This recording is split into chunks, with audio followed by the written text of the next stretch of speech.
উফ, এইবার এমন একটা দাও মারবো না যে কৃষ্ণচন্দ্র কেঁদে কুল পাবে না। কিন্তু সেটা একমাত্র সফল হবে যদি কৃষ্ণনগরের মন্ত্রী আমাদের পাশে থাকে। আরে ও তো মোহর ছাড়া আর কিছুই চেনে না।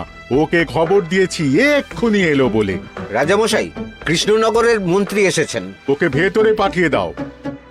প্রণাম খাম্বাজ রাজ। এ কি রানীমা, আপনি? আমি তোমাদের কৃষ্ণনগরের রানী নই, আমার নাম ললনা। আমি হরেক রকমের গলায় কথা বলতে পারি। এটা আমার আসল গলা। ওরে বাবা রে বাবা রে বাবা, আপনি তো প্রতিভার জলজ্যান্ত রূপ। একে আপনি কোথা থেকে পেলেন খাম্বাজ রাজ? বেশ কিছুদিন আগে একটা যাত্রা দেখতে গিয়ে ললনার সাথে পরিচয় হয়। ওর ব্যাপারে সবকিছু জানার পরে আমার মাথায় একটা বুদ্ধি খেলে যায়। তাই আপনি আমাকে ডেকে পাঠিয়েছেন, তাই তো? একদম তাই। আমার একটা পরিকল্পনা আছে। ছলে বলে কৌশলে ওই কৃষ্ণনগরের আসল রানীকে কিছুদিনের জন্য বাইরে পাঠাতে হবে, আর সেই সুযোগে সেসব দায়িত্ব আমার ওপরে ছেড়ে দিন। আমি নিজের দায়িত্ব নিয়ে ললনাকে কৃষ্ণনগরের রানীর সমস্ত আদব কায়দা শিখিয়ে দিয়েছি। এখন শুধু আমি বাকি ব্যাপার নিয়ন্ত্রণ করব। এখন মহারাজ বাৎসরিক হিসেব নিয়ে ব্যস্ত, তাই রানীমা চলে যাবেন আর তার বদলে ঢুকবে ললনা দেবী। তাহলে আর দেরি কেন? আজ রাতেই বেরিয়ে পড়ো। আর যদি আমার পরিকল্পনা অনুযায়ী এগোতে পারো, তাহলে কিছুদিন পরে তুমি হয়ে উঠবে কৃষ্ণনগরের রাজা। আমার কত দিনের আশা। চলুন তাহলে। হ্যাঁ চলুন, রাজবাড়ির বাকি ব্যাপার যেতে যেতে বুঝিয়ে দেব। রানীমা কিভাবে কথা বলেন, কাকে কি বলে ডাকেন, রাজবাড়ির কোথায় কি আছে সব।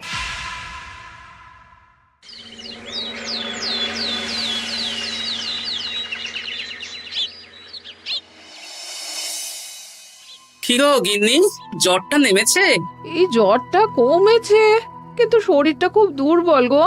তুমি পারলে ভাতটা রান্না করে রাজবাড়ি যাও।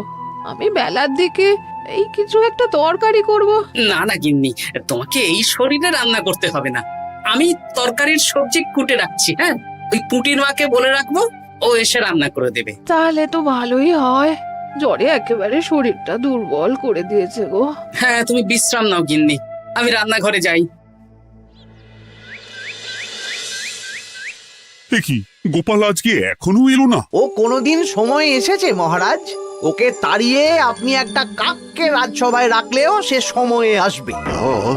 আসলে গোপালের গিন্নির খুব জ্বর, আমি দেখে এসেছি। তাই হয়তো ওর গিন্নির সেবা শুশ্রূষা করতে গিয়ে গোপালের দেরি হচ্ছে। তোমাকে আর গোপালের হয়ে কাসুন্দি গাইতে হবে না। এই তোমরা থামো তো।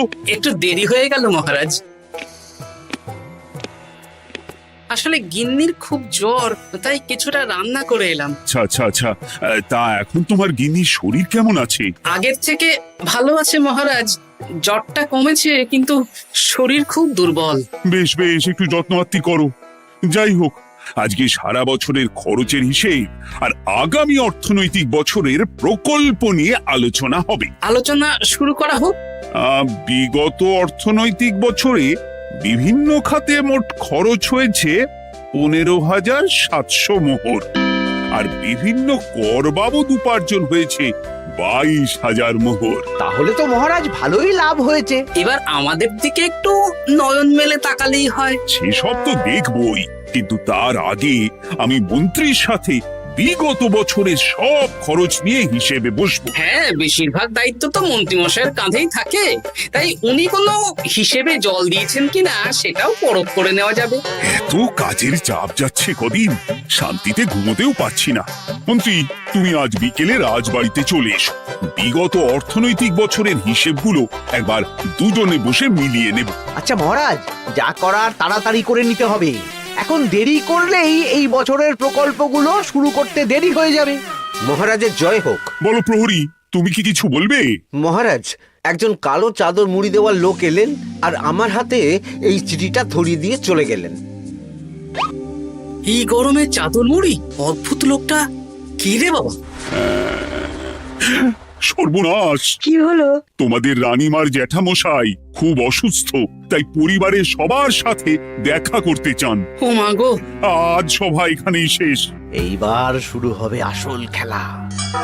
কি বলছেন মহারাজ? হ্যাঁ রানী, আমাকে এক্ষুনি জ্যাঠামশাইয়ের কাছে যাওয়ার বন্দোবস্ত করে দিন মহারাজ। কিন্তু রানী, তোমার জ্যাঠামশাইয়ের বাড়ি কৃষ্ণনগর থেকে ঘোড়ার গাড়িতে গেলেও তো 1.5 দিন সময় লেগে যাবে। এদিকে আমার এত কাজের চাপ। আপনি বরং কয়েকদিন পরে আসুন, আমাকে এক্ষুনি যেতে হবে মহারাজ। বেশ বেশ, আমি তোমার যাওয়ার ব্যবস্থা করছি। সাবধানে যেও রানী, আমি 2-3 দিনের মধ্যেই আসছি।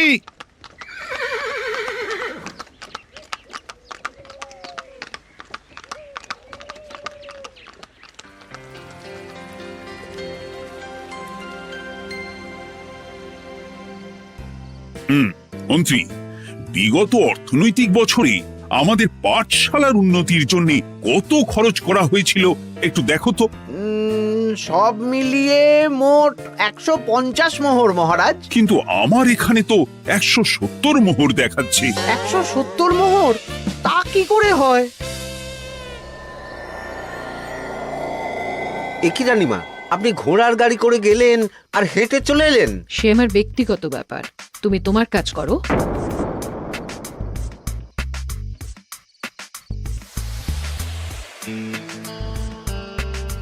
কি রানী, তুমি চলে এলে? আমার শরীরটা খুব একটা ভালো লাগছে না মহারাজ, পেটটা কামড়াচ্ছে, তাই সহিসকে বললাম ঘোড়ার গাড়ি নিয়ে জ্যাঠামশাইকে দেখে আসতে, আর আমি বাড়ি চলে এলাম। ও, সহিস এসে খবর দেবে, তারপর আমি আর আপনি দুজনে একসাথে যাব। বেশ বেশ, ঠিক আছে রানী, তুমি বিশ্রাম নাও। বিশ্রাম না, আমি একটু স্নান ঘরে যাব, পেটটা কেমন মোচড় দিচ্ছে। মহারাজ কিছুই বুঝতে পারেনি, মজা জমবে।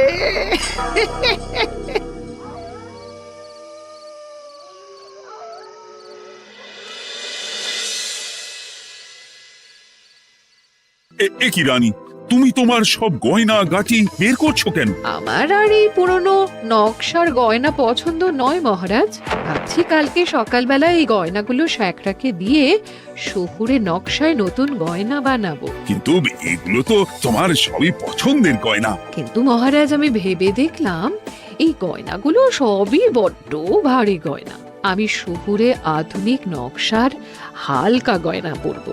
এমনিতে জ্যাঠামশাইয়ের শরীরটা ভালো নেই, মনটাও ভালো নেই, ও, পেটটা কেমন মোচড় দিচ্ছে, আমি আরেকবার স্নান ঘরে যাব।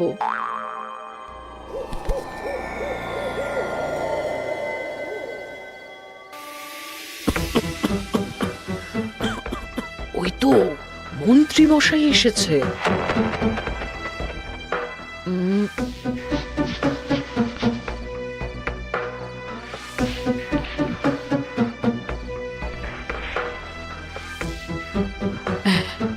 এই রাজ্যে গোপাল আমার শত্রু, কালকে থেকে গোপালকে খাটাবে।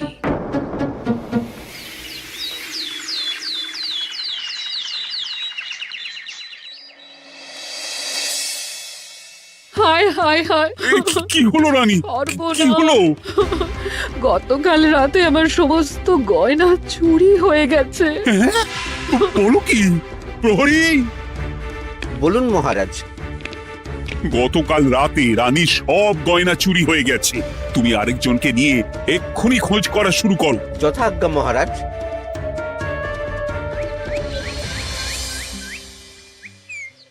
আমার সব গয়না চুরি হয়ে গেল, এবার আমি কি করব? আরে রানী, তুমি কেঁদো না, সেই সকাল থেকে কেঁদেই চলেছো। আমি তো প্রহরীকে খোঁজ করতে পাঠিয়েছি। এই সব প্রহরী কর্মচারী কাউকে বিশ্বাস হয় না আমার, আজ থেকে সবাইকে ছুটি দিয়ে দেব। কি বলছো তুমি? সবাইকে ছুটি দিয়ে দিলে রাজবাড়ির কাজ কে করবে? কেন? আমাদের সবচেয়ে বিশ্বাসযোগ্য সভাসদ গোপাল আজ থেকে রাজবাড়ির সব কাজ গোপাল করবে। কি বলছো? আপনি কি বলতে চাইছেন? গোপাল বিশ্বাসযোগ্য না? হ্যাঁ, গোপাল আমার সবচেয়ে প্রিয়, ওর চেয়ে বিশ্বাসযোগ্য আর কেউ নেই। কিন্তু কোনো কিন্তু না, বলবেন আপনার আদেশ। এক্ষুনি গোপালকে ডেকে পাঠান। যেমন তোমার ইচ্ছে। গোপাল, গতকাল রাতে রানী সব গয়না চুরি হয়ে গেছে, তাও আবার ঘরের ভেতর থেকে। আমি চাই তোমার মতো বিশ্বাসযোগ্য লোকই রাজবাড়ির সমস্ত কাজ করুক।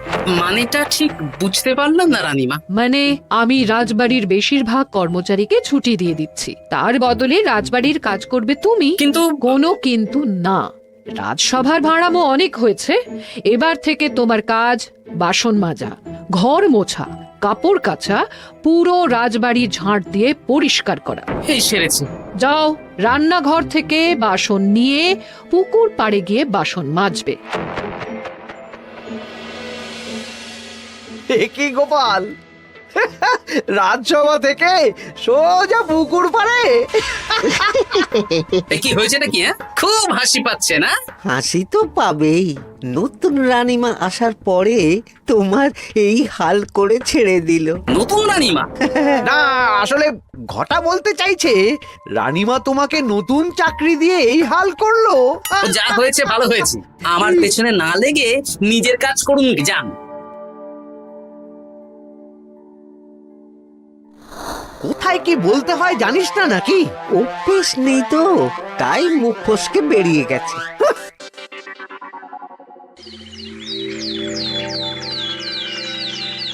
রাজ্যে চোরের উপদ্রব বেড়ে গেছে, তাই আমরা কিভাবে চোরের উপদ্রব কমানো যায় সেই নিয়ে আজকে একটা আলোচনা করব। কিন্তু মহারাজ, রাজসভায় এখনো তো সবাই আসেনি। এই তো এসে গেছি। ওই রাজবাড়ির জামা কাপড় কাচ্ছিলাম। এ কি, গোপাল এখন রাজবাড়ির জামা কাপড় কাচে? হ্যাঁ, সেসব করতে গিয়ে আমার নিজের জামা কাপড়ই ভিজে গেল, তাই বদলে এলাম। মহারাজ, রানীমা ঘোড়ার গাড়ি করে এসেছেন। মানেটা কি? রানী তো রাজবাড়িতেই আছে। হে কি মহারাজ, আমি প্রহরীদের কাছে শুনলাম আমার মতন দেখতে কেউ রাজবাড়িতে উড়ে এসে জুড়ে বসেছে। মানে তুমি তো আগেই চলে এলে। কি কাণ্ড! এই কে? শুনলাম আমার মতন দেখতে কেউ এসেছে। ও আচ্ছা, আপনি। তা কি চাই আপনার? বোঝো কাণ্ড, একরকম দেখতে একরকম গলা, এ বলে আমি আসল, ও বলে আমি। হায় হায় হায়, আসল নকল বোঝাই দায়। একটা নয়, দুটো রানী।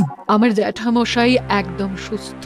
এই মহিলা নিশ্চয়ই ভুয়ো চিঠি দিয়ে নিজের রাজবাড়িতে ঢোকার সুযোগ খুঁজছিল। একদম বাজে কথা বলবেন না।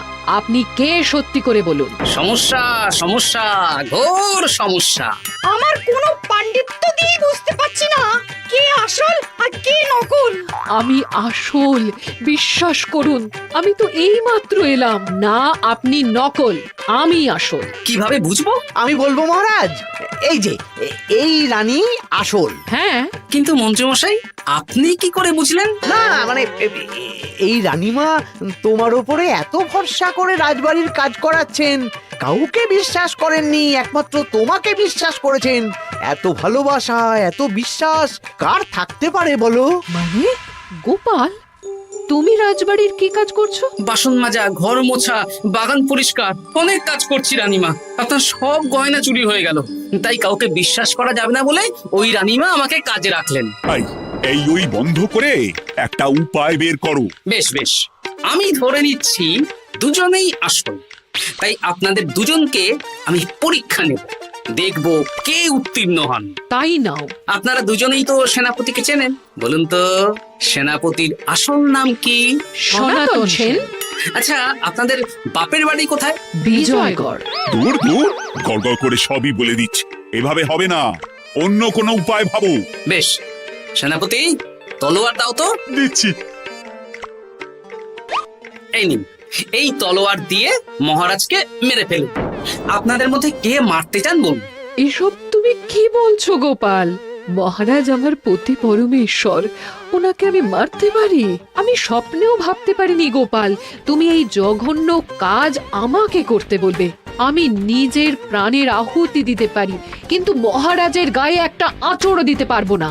উফ, খাম্বাজরাজ বেছে বেছে এক ধুরন্ধর নারীকে পাঠিয়েছেন, কোনো জবাব নেই। আমি বুঝতে পারছি না মহারাজ, এনাদের হাবভাব, কথাবার্তা, রূপ সবই একরকম।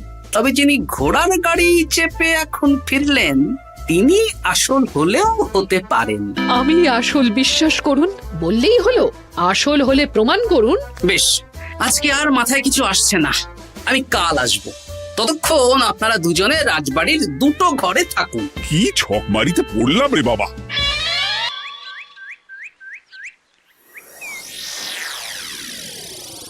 ললনা একদম তৈরি হয়ে এসেছে।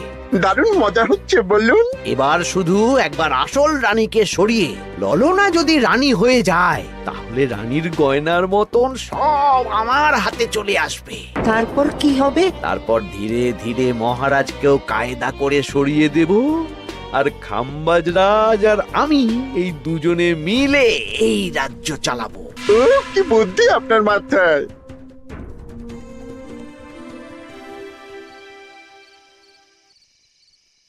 বলছি শোনো না, আমার শাড়িটা একটু ছিঁড়ে গেছে গো। তুমি বাজার থেকে কালকে আমার জন্য একটা শাড়ি নিয়ে আসতে পারবে? হ্যাঁ, আচ্ছা বেশ, নিয়ে আসবো শাড়ি। শাড়ি শাড়ি শাড়ি, এই তো মাথায় বুদ্ধি এসেছে। কাল নয়, আজকেই। গোপাল, তুমি কিছু ভাবতে পারলে? মহারাজ, আপনার দুই রানীকে ডাকুন। আমার তো একটাই রানী। ওই হলো মহারাজ, আসল নকল দুজনকেই ডাকুন। কই গো, একটু বাইরে এসো।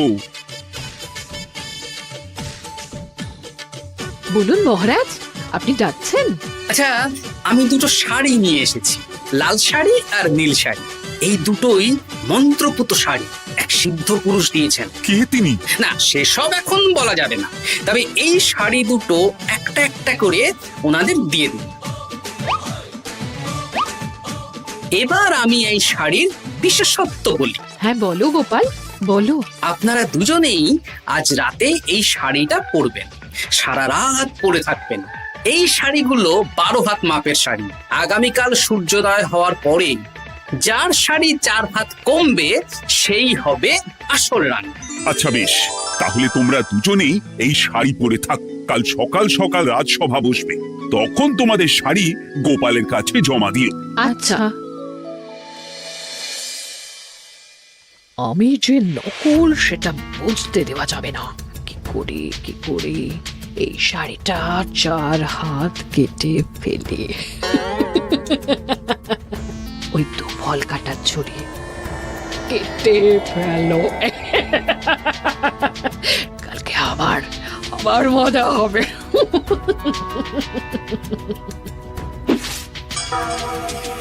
হে ঠাকুর, রক্ষা করো ঠাকুর, আমার শাড়িটা যেন 4 হাত কমে যায়। ঠাকুর রক্ষা করো।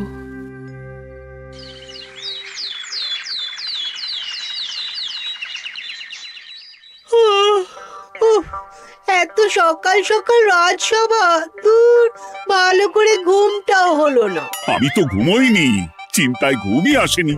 কই গো, তোমরা এসো।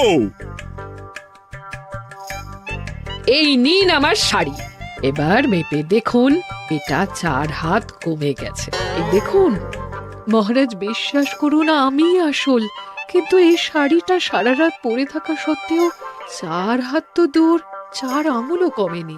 লাল শাড়িটাই ছোট মনে হচ্ছে। তাহলে তুমি আসল? উফ, বাবা, বাঁচা গেল। আয়, কে আছো? এই নকল রানীকে কারাগারে বন্দি করো। দাঁড়ান মহারাজ, বন্দি করতে হলে যার শাড়ি 4 হাত কমে গেছে তাকে বন্দি করুন। কেন? আমার শাড়ি তো 4 হাত কমে গেছে। শর্ত অনুযায়ী যে আসল তার শাড়ি তো 4 হাত কমবে না, আপনি ধরা পড়ে গেছেন নতুন রানীমা। এগুলো কোনো মন্ত্রপুত শাড়ি নয়, এগুলো আমার পরিকল্পনার প্যাচ। আপনি নিশ্চয়ই নিজেকে আসল প্রমাণ করার জন্য শাড়িটা কেটেছেন। না মানে, না না না, তাহলে কমলো কি করে? না মানে হয়ে গেল। সত্যি গোপাল, তোমার বুদ্ধির জবাব নেই। গোপাল, তুমি আমাকে বাঁচালে। এই যে নতুন রানীমা, চুপ করে কেন?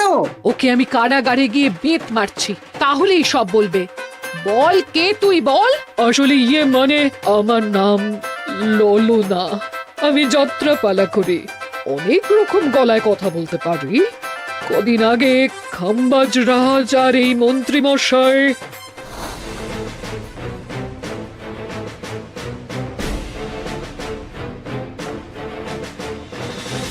বাহ বাহ বাহ বাহ বাহ, এ তো দেখছি ললনা ছলনা তার মানে রানীমার গয়না? ওগুলো তো সব মন্ত্রীকে দিয়েছে, জানলা দিয়ে কাপড়ে পেঁচিয়ে নামিয়ে দিয়েছি। মন্ত্রী, তোমাকে আমি শুলে চড়াবো। ভুল হয়ে গেছে মহারাজ, আমাকে ক্ষমা করুন। প্রাণে মারবেন না, সব গয়না ফেরত দিয়ে দেবো মহারাজ। তুমি শত্রু রাজ্যের প্ররোচনায় এত বড় ক্ষতি করতে চেয়েছিলে? ক্ষমা করুন মহারাজ, ক্ষমা করুন। সেনাপতি, মন্ত্রীকে 1000 বার বেত্রাঘাত করো। আর এই ললনার কি হবে? আমি অনেক দিন ধরে বাড়িতে একটা কাজ করার লোক খুঁজছি, ওনাকেই পাঠিয়ে দিন। আমার গিন্নি শুয়ে বসে থাকবে আর উনি খাটবেন। নয়, হ্যাঁ, ললনার ছলনা ভেস্তে গেল।